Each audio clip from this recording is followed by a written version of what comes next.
Assalamualaikum warahmatullahi wabarakatuh. Nama saya Rizky Amelia. Yang terhormat Ibu Mariela SST MKM selaku pembimbing utama.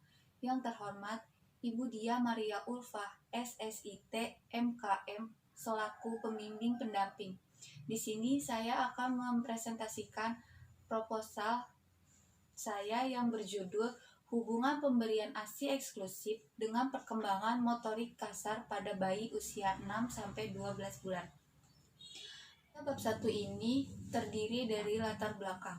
Tahun-tahun pertama kehidupan seorang anak biasanya disebut dengan golden period, yang merupakan suatu masa emas di mana suatu proses mielinisasi, pertumbuhan sel saraf dan sinaps terjadi begitu sangat pesat, sehingga terbentuk jaringan otak yang kompleks dan paling cepat menyerap suatu informasi. Masa ini juga merupakan window of opportunity, yaitu masa kesempatan untuk memaksimalkan semua potensi anak, di mana nutrisi yang adekuat, status kesehatan yang baik, pengasuhan yang benar, dan stimulasi yang optimal. Masa ini merupakan masa critical period, yaitu masa rentan, di mana plastisitas otak pada anak mempunyai suatu sisi positif dan sisi negatif. Sisi positifnya, otak anak akan lebih terbuka untuk proses pembelajaran dan pengayaan. Sedangkan sisi negatif otak, anak akan dapat lebih peka terhadap lingkungan, utamanya lingkungan yang tidak mendukung. Lalu pemberian ASI eksklusif mampu mencakupi kebutuhan zat-zat gizi pada 6 bulan pertama kehidupan. Namun, proses presentasi pemberian ASI eksklusif secara global kurang dari 43% pada bayi usia 6 bulan pertama, menurut Pratama tahun 2016. Di negara-negara berkembang sebanyak 37% menurut Victoria tahun 2016. Dan di Indonesia masih banyak, yaitu 55,7% menurut Kementerian Kesehatan tahun 2014. Lalu pemberian ASI eksklusif di Jawa Barat sebanyak 349.968 bayi umur 0-6 bulan dari 754.438 jumlah bayi 0-6 bulan, yaitu 46,4%. Gambaran ini masih di bawah cakupan nasional 52,3%, terlebih target nasional sebesar 80%. Walaupun demikian, terdapat 2 kota atau kabupaten yang melampaui target nasional, yaitu Kota Bandung sebanyak 97,4% dan Kota Sukabumi 85,1%.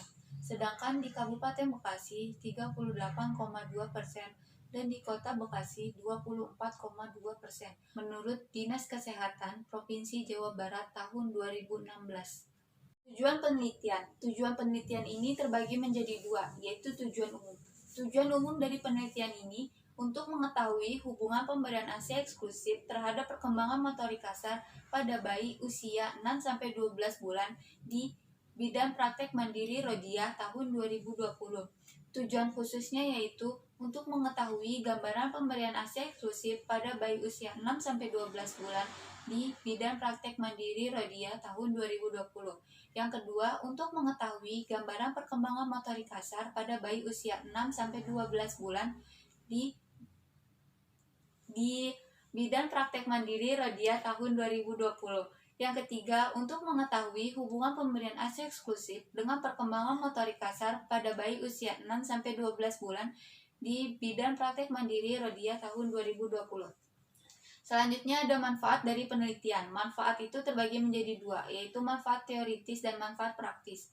Manfaat teoritis dari penelitian ini untuk menambah informasi dan pengetahuan di bidang kesehatan, terutama mengenai hubungan pemberian ASI eksklusif dengan perkembangan motorik kasar pada bayi usia 6-12 bulan di Bidan Praktek Mandiri Rodia tahun 2020. Manfaat praktisinya diharapkan penelitian ini dapat meningkatkan motivasi bidan dalam melaksanakan stimulasi, deteksi, dan intervensi dini tumbuh kembang anak dan memotivasi bidan dalam promosi kesehatan tentang pentingnya pemberian ASI eksklusif bagi perkembangan bayi. Selanjutnya ada kerangka konsep. Kerangka konsep ini terdiri dari variabel independen dan variabel dependen.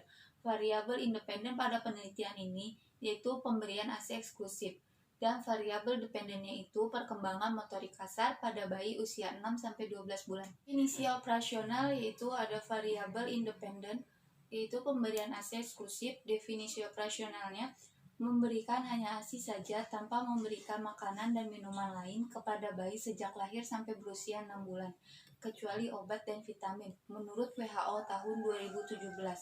Lalu alat ukur dari variabel independen ini yaitu dengan kuesioner. Cara mengukurnya dengan wawancara, skalanya ordinal, dan hasil ukur dari variabel independen ini yaitu pertama, tidak ASI eksklusif 0-6 bulan, yang kedua ASI eksklusif 0-6 bulan. Lalu variabel dependennya perkembangan motorik kasar. Definisi operasionalnya gerakan tubuh yang menggunakan otot-otot besar atau seluruh anggota tubuh yang dipengaruhi oleh kematangan anak itu sendiri. Alat ukurnya itu dengan menggunakan KPSP, dan cara mengukurnya itu dengan checklist.